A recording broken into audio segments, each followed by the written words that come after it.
प्रभु में आप सभी का स्वागत है। और जैसा कि कुछ समय से हम लोग आराधना के विषय में अध्ययन कर रहे हैं, आज हम और आगे इस विषय पर अध्ययन करेंगे। आज हम लोग न्यायों की किताब की ओर फोकस करेंगे। मैं कोई वर्स आपको नहीं बताऊंगा, लेकिन पूरी जो न्यायों की किताब यदि आप स्टडी करेंगे उसमें बार बार आपको एक चीज़ दिखाई पड़ेगी कि इज़राइली लोग परमेश्वर को छोड़ के दूसरे देवी देवताओं की आराधना करने लग जाते हैं। और प्रियो, हर बार अलग अलग न्यायियों, कभी डेबोरा, कभी गिडियन, कभी उस प्रकार और भी जितने यहूद, इस प्रकार के जजेस परमेश्वर ने भेजे ताकि वो अपने आप को सुधारे, अपने आप को करेक्ट करे और उनको जो प्रॉब्लम में है, जो बंधुआई में वो चले जाते हैं, उसमें से उनको निकाले। जो मीडियनाइट्स हैं, जो पैलेस्टीन्स हैं, जो कैनानाइट्स हैं, जिनको वो खदेड़ नहीं पाते हैं और आगे जाके वो उनको सताते हैं, उन लोगों से छुड़ाने के लिए परमेश्वर हर समय उनकी मदद करता है। परंतु हर एक जज के जाने के बाद, मृत्यु के पश्चात हम देखते हैं कि किसी के बाद 40 साल तक शांति रही, लेकिन और उसके बाद में लोग फिर आइडल वर्शिप में चले गए। किसी के मरने के बाद 80 साल तक पीस रहा और उसके बाद फिर से ये लोग आइडोलेट्री और इस प्रकार की वर्शिप में चले गए। सो आज हम जस्ट देखेंगे कि क्यों बार बार यहूदी लोग इस प्रकार से परमेश्वर को छोड़ के दूसरे देवी देवताओं को, उस समय में बाल ये जो देवता था इसकी बड़ी उपासना की जाती थी, और हर समय इजरायली लोग परमेश्वर को छोड़ के बाल देवता की उपासना करने लग जाते थे इस जजेस के जो समय था उसमें। सो प्रियो, आज जस्ट एक कंपैरिजन आपके सामने रखूँगा, परमेश्वर की जो भक्ति है और जो दूसरे देवी देवताओं की भक्ति है। सो आज हम इस संदर्भ में लेंगे। आज हम भले ही बाल को वर्शिप नहीं करते हैं, हम किसी दूसरे देवी देवताओं को वर्शिप नहीं करते, परंतु हमारे जीवन में ऐसे बहुत सारे आइडल्स हैं जो कि हमको परमेश्वर की भक्ति से रोकते हैं, या फिर हम सही मायनों में हम उन बातों को परमेश्वर के ऊपर रखते हैं। और यही बात आज हमको समझना ज़रूरी है कि परमेश्वर की भक्ति करना और किसी और की भक्ति करने में क्या फ़र्क है, या क्यों हम परमेश्वर की भक्ति संपूर्ण हृदय से नहीं कर पाते हैं। सबसे पहला जो पॉइंट है कि परमेश्वर की भक्ति में लॉन्ग रेंज बेनिफिट्स हैं, और इसके विपरीत हम जो चाहते हैं या हम जो करते हैं या फिर दूसरे जो देवी देवता हैं उनके इसमें शॉर्ट टर्म बेनिफिट्स हैं। हमारे जीवन में जो दूसरे आइडल्स हम बना लेते हैं वो इसलिए बना लेते हैं क्योंकि वो शॉर्ट टर्म हमको बेनिफिट्स देते हैं। हो सकता है कि किसी गलत प्रकार से लोगों के साथ में अपना जीवन व्यतीत करना, लगता है कि अरे हाँ ठीक है, मैं संडे को तो चर्च में रह रहा हूँ, ठीक है, परंतु यदि मैं इस प्रकार की लाइफस्टाइल अपने दोस्तों के साथ रहूँगा तो मुझको एक्सेप्टेंस मिलेगा, या फिर मैं अपने जो ग्रीड है उसको फीड करूँगा तो मुझको बहुत जल्दी पैसे, मैं अमीर हो जाऊँगा, मैं धनवान हो जाऊँगा। और इस प्रकार से हम लोग परमेश्वर की भक्ति छोड़ के अपने जो अंदर के लालसाएं हैं, जो हमारे अंदर की जिनको हम परमेश्वर से ज़्यादा महत्व देने लग जाते हैं, उसकी भक्ति करने लग जाते हैं। क्योंकि परमेश्वर की भक्ति में लॉन्ग टर्म बेनिफिट्स है, जल्दीबाजी में कुछ नहीं मिलता है।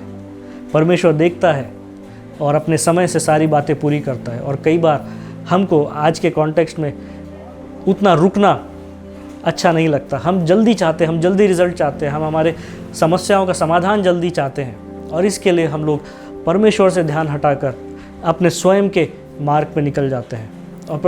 और प्रियो, ये इस प्रकार का चाल चलन किसी आइडल वर्शिप के ही बराबर है, क्योंकि तब हम परमेश्वर को भक्ति नहीं कर रहे हैं, परंतु अपने अंदर के जो विचार हैं, अपने अंदर के जो आचार है, या हमको जो रास्ता सही लगता है उसके ऊपर चलने लग जाते हैं। और वो कोई भी हो सकता है।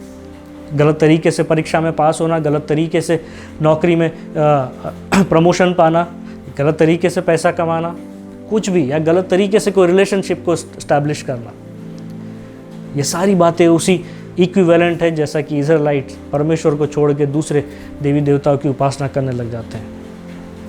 या फिर अपने आप को बहुत ज्ञानवान समझना, बहुत अपने परमेश्वर के बातों से अपने आप को ज़्यादा बुद्धिमान समझना, ये सारी बातें आइडल वर्शिप के बराबर है। क्योंकि हम क्योंकि ये बहुत सिंपल सी बात है कि या तो हम परमेश्वर की भक्ति करेंगे या नहीं करेंगे, कोई मिडिल ग्राउंड नहीं है।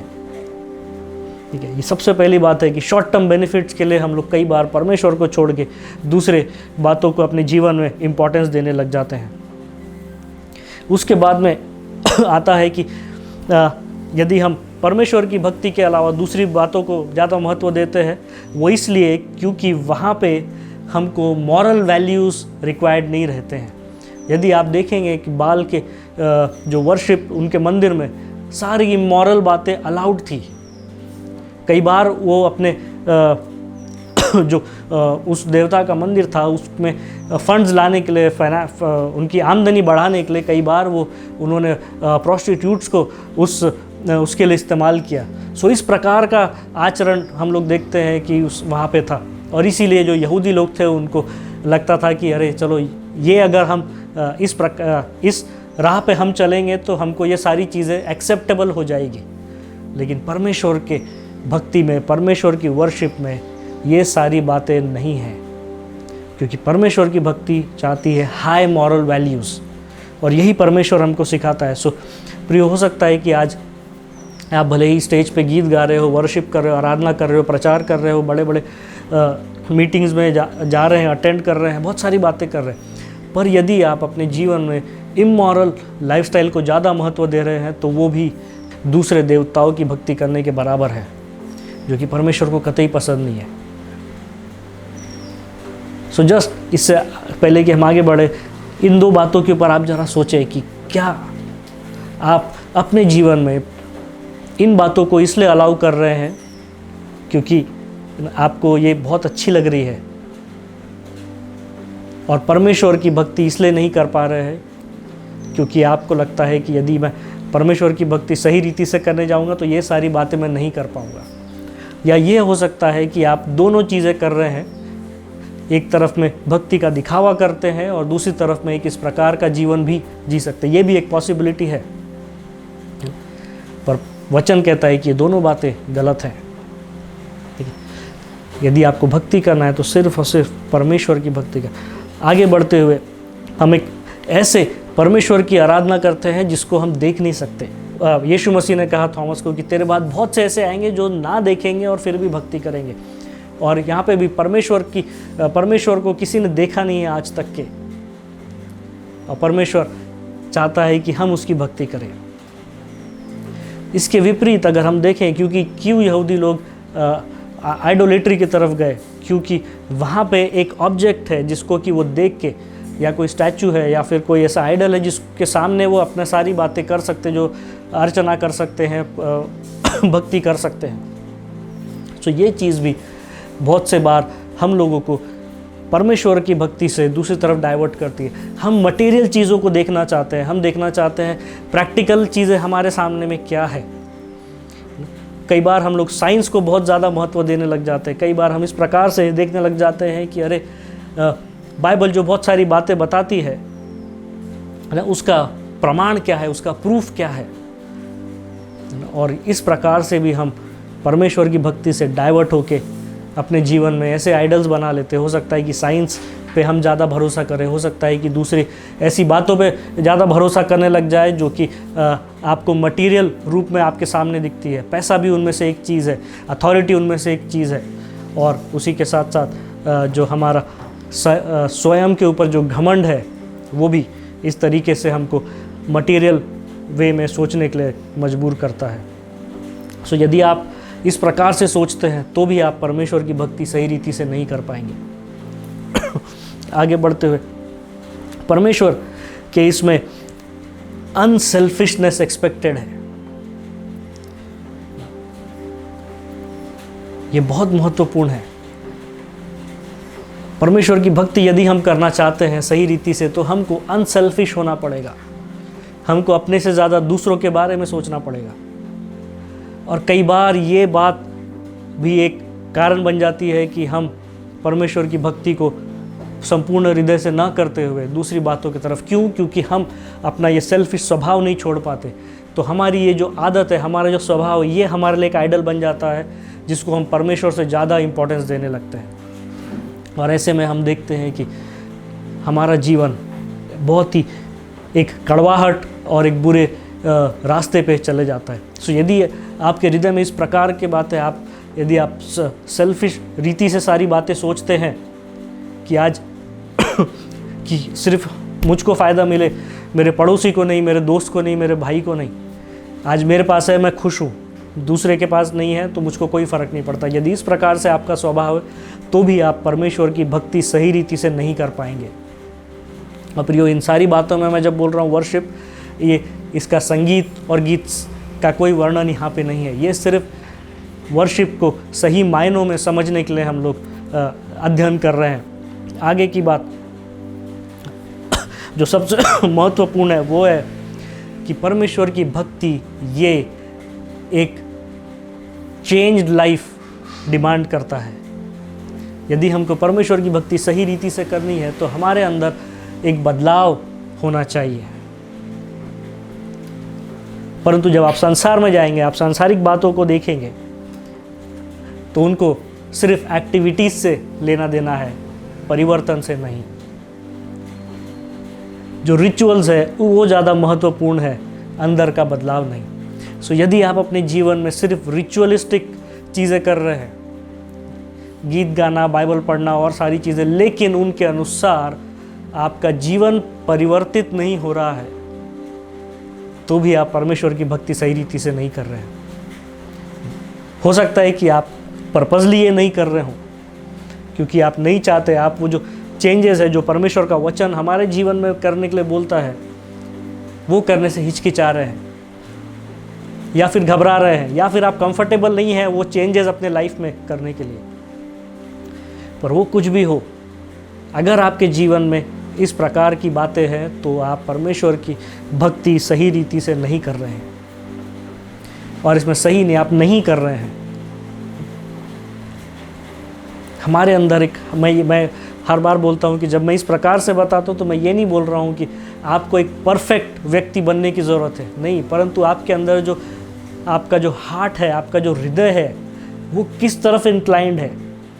क्या एक अच्छा मसीह, एक अच्छा ह्यूमन बीइंग बनने की तरफ इंक्लाइंड है, या फिर अपना सेल्फिश नेचर को और दूसरों की परवाह न करके अपने जीवन में अपने तरीके से मुकाम हासिल करने के लिए और पोजीशन और धन दौलत हासिल करने के लिए उतारू है। यही फ़र्क है। इजरायली लोगों को भी अपने जीवन में ये सारी बातें नहीं चाहिए थी। उन्होंने देखा कि कौन सा ऐसा पाथ है, कौन सा ऐसा रास्ता है जो कि हम जो करना चाहते हैं उसको अलाउ करता है, और इसी कारण से वो अलग अलग आइडल्स की वर्शिप करने के लिए लग गए, इमोरल लाइफस्टाइल में लग गए, गलत प्रकार से पैसे कमाने के लिए लग गए और दूसरों की सुधि नहीं ली। सो प्रियो, यदि आप सच में भक्ति परमेश्वर की सही रीति से करना चाहते हैं तो आपको समझना होगा कि परमेश्वर क्या एक्सपेक्ट करता है। परमेश्वर एक ट्रांसफॉर्म्ड लाइफ एक्सपेक्ट करता है। मुझको वो वचन हमेशा अच्छा लगता है जो कहता है कि मसीह स्वभाव में ढलते जाओ। वो ये नहीं कह रहा है कि चुटकी बजाते आप चेंज हो जाओगे, लेकिन आप ढलते जाओ का मतलब है कि आप उस रास्ते पे चल रहे हैं जो कि यीशु मसीह ने आपको दिखाया है। हो सकता है 10% बदलाव आया हो सकता है 15% बदलाव आया हो, 50%, पर बदलाव आना ज़रूरी है। परमेश्वर के वचन के अनुसार अपने जीवन में हमने कौन से ऐसे बदलाव लाए हैं, क्या उसकी लिस्ट आप बना सकते हैं? अगर परमेश्वर को ग्रहण करने के बाद आपने अपने जीवन में कोई बदलाव नहीं देखे तो फिर यहाँ पे आपको सोचने की ज़रूरत है कि आप जो हर रविवार को कर रहे हैं, आप जो हर समय जिसको कि आप वर्शिप का एक चोगा पहना रहे हैं, वो वास्तव में क्या है। हो सकता है गीत अच्छे गाते हो आप, हो सकता है सरमन सुनाते हो, सरमन सुनते हो, आप सब लोग के लिए प्रार्थना भी करते हो, लेकिन ये सारी बातें बेमानी है यदि आपके जीवन में परिवर्तन नहीं आया। So worship of our God demands a transformed life. चाहिए क्यों ना कुछ समय हम इस बात के ऊपर मनन करें। आने वाले दिनों में हम और गहराई से इन बातों के ऊपर सीखेंगे, परंतु ये समझना बहुत ज़रूरी है कि परमेश्वर की भक्ति करना और नहीं करने में क्या फ़र्क है। या दूसरे शब्दों में कि परमेश्वर को की बातों को छोड़ के दूसरी बातों को ज़्यादा महत्व देना, ये आइडल वर्शिप के बराबर है, जिसको कि परमेश्वर बिल्कुल पसंद नहीं करता है। या अपने जीवन में परमेश्वर की बातों को छोड़ के दूसरी बातों को ज़्यादा महत्व देना, ये भी आइडल वर्शिप के बराबर है। सो प्रियो, क्यों ना कुछ समय अपने जीवन का निरीक्षण करें, इस प्रकार से अपने आप को देखें कि क्या मैं हर समय जब मैं सोचता हूँ कि मैं भक्ति कर रहा हूँ, क्या मेरा संपूर्ण समर्पण है? क्या मैं शॉर्ट टर्म बेनिफिट्स के लिए परमेश्वर के पास जा रहा हूँ, और जब परमेश्वर के मुझको जवाब नहीं देता है तो मैं अपने रास्ते से उस चीज़ को हासिल करने लग जाता हूँ? क्या मैं अपने मॉरल लाइफ में स्टेबल हूँ? या फिर जब देखता हूँ कि परमेश्वर मुझको किसी के साथ रिलेशनशिप में जाने के लिए रुकने के लिए कह रहा है, पर मैं तो नहीं, परमेश्वर मुझको ये रिलेशनशिप ज़्यादा ज़रूरी है, मैं गलत तरीके से आगे बढ़ जाता हूँ, तभी भी आप आइडल वर्शिप कर रहे हैं। या फिर हम एक सेल्फिश हृदय के साथ में परमेश्वर के चरणों के पास जा रहे हैं। ऐसे में हम दिख तो जाएंगे कि हम एक वर्शिप की एक्ट कर रहे हैं, पर वास्तव में हम अपने उस सेल्फिश स्वभाव को ज़्यादा ऊपर रख रहे हैं। और लास्टली कि जब हम भक्ति करने आ रहे हैं तो ये देखते हैं कि परमेश्वर तो एक ट्रांसफॉर्म जीवन चाह रहा है, पर हम उस ट्रांसफॉर्मेशन को अपने जीवन में लेने से कतराते हैं। ऐसे में भी आप परमेश्वर की भक्ति नहीं कर पाएंगे। आइए हम प्रार्थना करें। प्यारे प्रभु जी, इस सुंदर से समय के लिए हम आपको धन्यवाद देते हैं, इन वचनों के लिए आपको धन्यवाद देते हैं प्रभु, जो कि पिता परमेश्वर आपने हमारे लिए भी रखे हैं, जो आज भी प्रभु हमसे उस प्रकार से बातचीत करते हैं जैसे कि आप हमारे सम्मुख खड़े हैं पिता परमेश्वर। वो प्रभु, हम जानते हैं कि किस प्रकार से इजराइलियों ने प्रभु जी बार बार प्रभु आपको छोड़ के उन गलत मार्गों पे अपने आप को ले गए पिता परमेश्वर। और पिता परमेश्वर बाल देवता की उपासना करने लग गए, क्योंकि वो उनके सारे शारीरिक लालसाओं को और उनके जो एक मटेरियलिस्टिक अप्रोच थी, एक स्वभाव था प्रभु, उसको वो एक्सेप्ट कर लेते हैं पिता परमेश्वर। वो प्रभु होने दे पिता परमेश्वर कि हम प्रभु इस प्रकार से अपने जीवन में ना सोचे प्रभु। आज भी प्रभु जी गर्भी बाल देवता जैसी बातें हमारे सामने नहीं है प्रभु, परंतु हमारे अंदर कैसे विचार है प्रभु, हमारी ऐसी धारणाएं हैं प्रभु जी, जो कि हमारे लिए एक आइडल के समान हो जाती है पिता परमेश्वर। वो प्रभु जी हमको क्षमा करे प्रभु, जब भी हमने अपने आप को पिता परमेश्वर, अपनी बुद्धिमत्ता को प्रभु जी, अपने शरीर की अभिलाषाओं को प्रभु आपके बातों से ज़्यादा महत्व दिया है पिता परमेश्वर। हमको क्षमा करे प्रभु जी। होने दे प्रभु कि जो परिवर्तन आप हमारे जीवन में लाना चाहते हैं प्रभु, हम उसको अलाउ करें पिता परमेश्वर। प्रभु अपने मन को कठोर ना करे पिता परमेश्वर, परंतु आपके इच्छा के अनुसार अपने जीवन में बदलाव लाए प्रभु जी। तो प्रभु तभी पिता परमेश्वर हम एक सही मायने में आपकी भक्ति करने पाएंगे पिता परमेश्वर। प्रभु धन्यवाद देते हैं आज के इस दिन के लिए पिता परमेश्वर। और जो लोग प्रभु हमारे साथ प्रार्थना कर रहे हैं प्रभु, उनको भी आपके हाथों में सौंपते हैं पिता परमेश्वर। हर एक को आप आशीषित करें। यदि यहाँ पे किसी ने डिसीजन लिया है प्रभु जी, तो उसको भी पिता परमेश्वर आप अपने इच्छा के अनुसार आगे बढ़ाइए पिता। सारी बातों के लिए आपको धन्यवाद देते हैं प्रभु, और इस विनती को आपके बेटे यीशु मसीह के नाम से मांगते, इसलिए सुनो ग्रहण करें।